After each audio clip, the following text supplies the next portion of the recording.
Hi everybody, this is Mrs. Tucker coming to you again from the Franklin Library.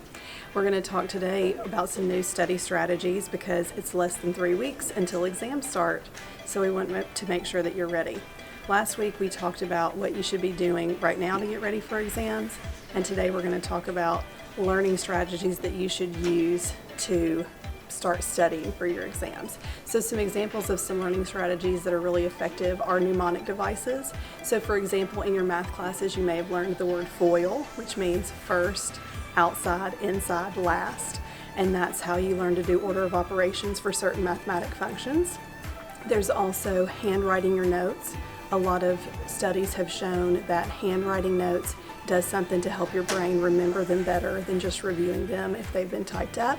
And one final thing, all of your teachers are going to give you a study guide to get ready for your final exam, and it's really important that you do your study guide by yourself first and go through all those questions on your own, and then maybe get with your study group or get with a partner and talk about the answers to those and work with your teacher in class if you need help with any.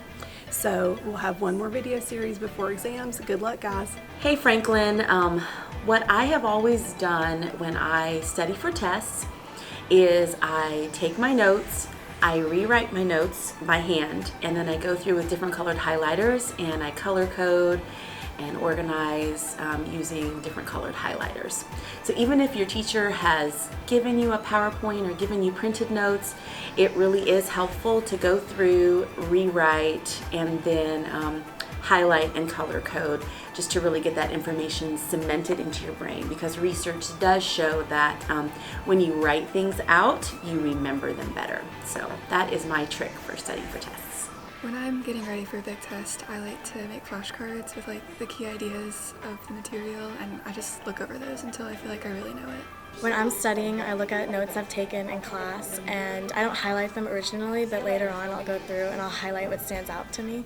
So I study the highlighted parts for tests, and sometimes I take some of those highlighted parts and put them on a sticky note, so I kind of condense the whole thing onto a sticky note and just look at that. A study tool that I use is I take all the homework that I have and I organize it into what's most important, then the next thing and the next thing.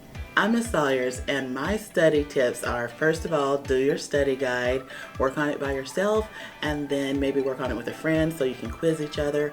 Also, back in the day, there used to be a website called Quizlet. Maybe you can get on there, do some matching, fill in the blanks, those type of things.